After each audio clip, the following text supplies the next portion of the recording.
આજે સમગ્ર દેશ હર ઘર તિરંગા અંતર્ગત સ્વાતંત્ર્ય પર્વની ઉજવણી ખૂબ જ ઉત્સાહભેર કરી રહ્યો છે. તો આપણે પણ આ ઉજવણીના સહભાગી બનીએ અને આપણે આપણી શાળામાં રાષ્ટ્રધ્વજ ફરકાવીએ અને ધ્વજવંદન કરીએ. આપણી વચ્ચે ઉપસ્થિત છે અફરોઝભાઈ, જે આજે આપણા મુખ્ય મહેમાન તરીકે અહીં આપણી શાળામાં પધાર્યા છે. તો એમને ધ્વજવંદન માટે આમંત્રિત કરું છું અને સાથે સાથે આપણા શાળાના આચાર્ય સિસ્ટર શીતલ અને સંસ્થાના સુપ્રિય સિસ્ટર સરલા અને સાથે સિસ્ટર વિજિતા સાથે મળી અને ધ્વજવંદન કાર્યક્રમ કર્યો.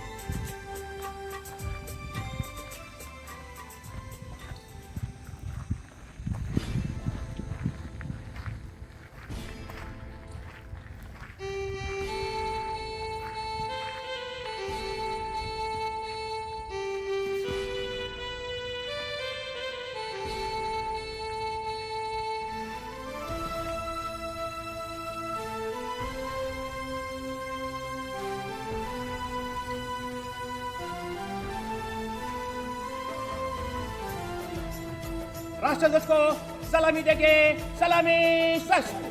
ખૂબ હર્ષની લાગણી મને અનુભવાય છે કે 1757 થી લઈને આપણો દેશ જે ગુલામ હતો, 200 વર્ષ સુધી ભારત ઉપર બ્રિટિશ સરકારે શાસન કર્યું અને આ ગુલામીમાંથી દેશે પોતાની જે જંજીરો હતી, જે બેડીઓ હતી, એને તોડવાનું કામ કરેલું હતું.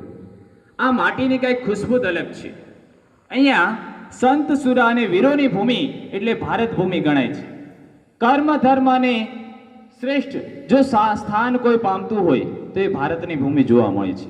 એટલા જ માટે કહેવામાં આવે છે કે ના પૂછો દુનિયાને, ના પૂછો દુનિયાને શું આપણી ગાથા છે, શું આપણી ગાથા છે. આપણી તો ઓળખ જ છે કે આપણે ભારતીય છીએ, આપણે ભારતીય છીએ. વિશ્વની અંદર જ્યારે ભારતના લોકો ડંકો વગાડે છે ને, ત્યારે આપણે ગર્વની લાગણી અનુભવીએ છીએ. પરંતુ આજ સ્વતંત્રતા આપણને મફતમાં નથી મળી. આની પાછળ કે ઘણા બધા સ્વાતંત્ર્ય સંગ્રામીઓ છે, પોતાના પ્રાણની આહુતિઓ પણ આપી છે.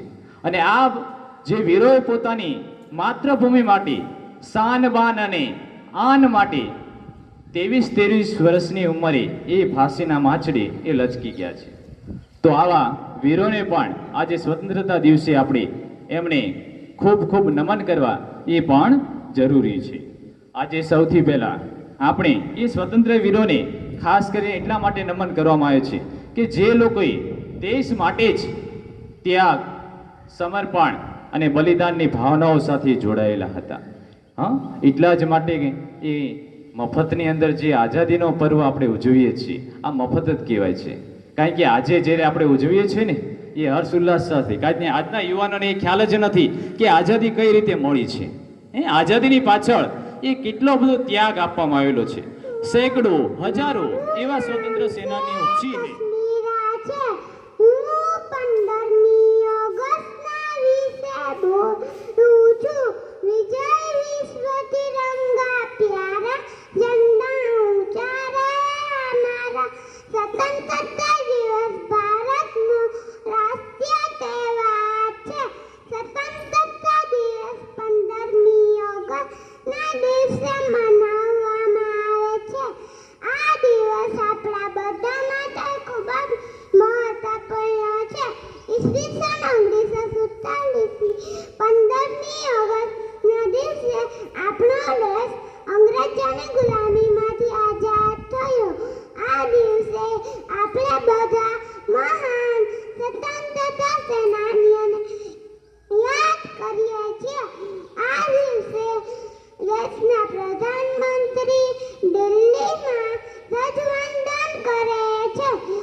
पूछो जमाने से हमारी क्या कहानी है,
क्या बुझे जिसे रोशन खुदा करे, उसे रोशन खुदा करे. ભારતની સ્વતંત્રતાઓની સાથે જ્યારે આપણે જોડાયેલા છીએ ત્યારે સ્વતંત્રતા દિવસ 78મો જ્યારે આપણે ઉજવીએ છીએ ત્યારે દરેક શાળાઓ, દરેક સરકારી કચેરીઓ અને ભારતના દરેક ગામડાઓની સુધી એ સ્વતંત્રતા પર્વ એ ધામધૂમથી આપણે ઉજવવામાં આવીએ છીએ. આ કાર્યક્રમને આગળ વધારતા ધોરણ 6 ની વિદ્યાર્થીની શેખ ફાતિમાને સ્ટેજ ઉપર બોલાવું છું કે તે સ્ટેજ ઉપર આવી અને 15મી ઓગસ્ટ વિશે બે શબ્દો બોલે. શેખ ફાતિમા. અને મારા વહાલા ભાઈ બહેનને મારા પ્રણામ. હું આજના આ શુભ દિવસ પર 15મી ઓગસ્ટ વિશે થોડું કહેવા માંગુ છું. जब सारी दुनिया सो रही थी तब दुनिया में हुई, भारत में हुआ नया सवेरा. जब सारी दुनिया सो रही थी तब भारत में हुआ नया सवेरा. 15 अगस्त का दिन था वो जब भारत हुआ मेरा, जब भारत हुआ आज़ाद मेरा. विशाल गगन लहरातो ए तिरंगो हमारी जान छे. विशाल गगन लहरातो तिरंगो हमारी जान छे. तारा रक्षण काजे तो लाखों जान कुर्बान छे. આજે આપણે 15મી ઓગસ્ટ સ્વતંત્રતા દિવસ તરીકે ઉજવવામાં આવે છે. આ આપણો 78મો સ્વતંત્રતા દિવસ છે. 15 ઓગસ્ટ 1947ના રોજ આપણો દેશ બ્રિટિશ શાસનમાંથી આઝાદ થયો હતો. આઝાદ કરવા માટે કેટલા સેનાઓએ પોતાના બલિદાનો આપ્યા હતા. ઓગસ્ટ એ આપણો રાષ્ટ્રીય તહેવાર છે. આપણે જાણીએ છીએ કે 15મી ઓગસ્ટ સ્વતંત્રતા દિવસ છે. 15મી ઓગસ્ટ એ સ્વતંત્રતા દિવસ છે. 15મી વિદ્યાર્થીઓ ચોકલેટો આપવામાં આવે છે. શાળામાં વિદ્યાર્થીઓને ચોકલેટો આપવામાં આવે છે અને તિરંગો બાંધ છે તે એટલા માટે જ કહેવામાં આવે છે. આપણા દેશમાં 3 રાષ્ટ્રીય તહેવારોની ઉજવણી કરવામાં આવે છે, જેમાં પણ 26મી જાન્યુઆરી પ્રજાસત્તાક દિન, 15મી ઓગસ્ટ સ્વતંત્રતા દિવસ અને 2 ઓક્ટોબર ગાંધી જયંતિ. આ 3 રાષ્ટ્રીય તહેવારો ઉજવવામાં આવે છે. 15મી ઓગસ્ટના દિવસે શાળાઓ કોલેજો અને સંસ્થા કચેરીઓમાં ધ્વજવંદનનો કાર્યક્રમ રાખવામાં આવે છે.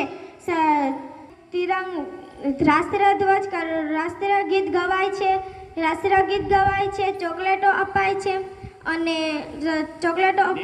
આવું બધું देश की 15મી शान है ઓગસ્ટના દિવસે और થાય. देशभक्तों से ही देश का मान है. हम उस देश के फूल है यारो, हम उस देश के फूल है यारो, जिस देश का नाम हिंदुस्तान है, जिस देश का नाम हिंदुस्तान है. સ્વતંત્રતા દિવસ આપણને યાદ અપાવે છે કે આપણે આપણા દેશને અને તેના મૂલ્યોને સન્માન આપવું જોઈએ. આ આપણને યાદ અપાવે છે કે આપણે આપણી સંસ્કૃતિને અને સ્વતંત્રતાને નિશ્ચિત રૂપથી એ ઉપયોગ કરવો જોઈએ. આઝાદી પછી દેશે ઘણી બધી પ્રગતિઓ કરેલી છે.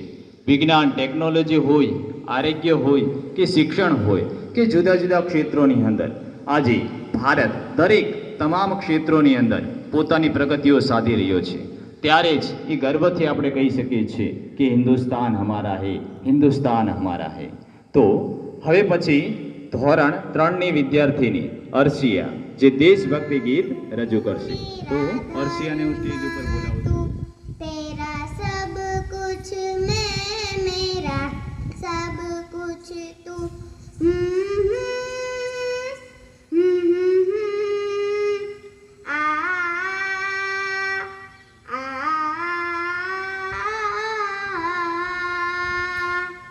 हर करम अपना करेंगे, हर करम अपना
બાજુએ કાતિલ में है આન બાન અને શાન એટલે તિરંગો અને આ તિરંગાને કારણે જ દેશ એ ઘણી બધી પ્રગતિ કરી છે સ્ટેજ ઉપર આવશે અને સૌપ્રથમ દેશભક્તિ ગીત છે એ આપણી સમક્ષ રજૂ કરશે ધોરણ 10 ની વિદ્યાર્થીની वतन ये याद रहेगा मैं मर भी जाऊं तो वतन ये याद रहेगा सदियों से है आबाद और आबाद रहेगा सदियों से है आबाद और आबाद रहेगा मिट्टी में है जो इसकी महक और ना कहीं मिट्टी में है जो इसकी महक और ना कहीं मेरे खून का हर कतरा जिंदाबाद कहेगा मेरे खून का हर कतरा जिंदाबाद कहेगा मैं मर भी जाऊं तो वतन ये याद रहेगा ख्वाब से भी है बड़ी मेरे देश की कहानी बाजों में इतना दम की पलट दे रवानी कितनों ने लुटा दी इसकी शान में जवानी एक पल्ला सोच पड़ी जान भी गवानी पहुंचूं कहीं भी मैं मेरी पहचान रहेगा मेरे देश का तिरंगा मेरी शान रहेगा मिट्टी में है जो इसकी महक और ना कहीं मिट्टी में है जो इसकी महक और ना कहीं मेरे खून का हर कतरा जिंदाबाद कहेगा मेरे खून का हर कतरा जिंदाबाद कहेगा मैं मर भी जाऊं तो वतन ये याद रहेगा कश्मीर से लेके कन्याकुमारी दुनिया में अलग बात है हमारी कितने हो धर्म कितनी हो भाषाएं पर एकता न टूटती हमारी पर एकता न टूटती हमारी मैं मर भी जाऊं तो वतन ये याद रहेगा सदियों से है आबाद और आबाद रहेगा मैं मर भी जाऊं तो वतन ये याद रहेगा सदियों से है आबाद और आबाद रहेगा લહેરા દો તો હું સ્ટેજ ઉપર એ બાળકોને બોલાવું છું કે અહીંયા આવે અને પોતાનું ગીત એ અહીંયા રજૂ કરે अपना है दिल ये आज का दुनिया से जाके बोल दो ऐसे जागो रे साथियों दुनिया की आंखें खोल दो लहरा दो सरकशी का परचम लहरा दो गर्दिश में फिर अपनी सरजमी का परचम लहरा दो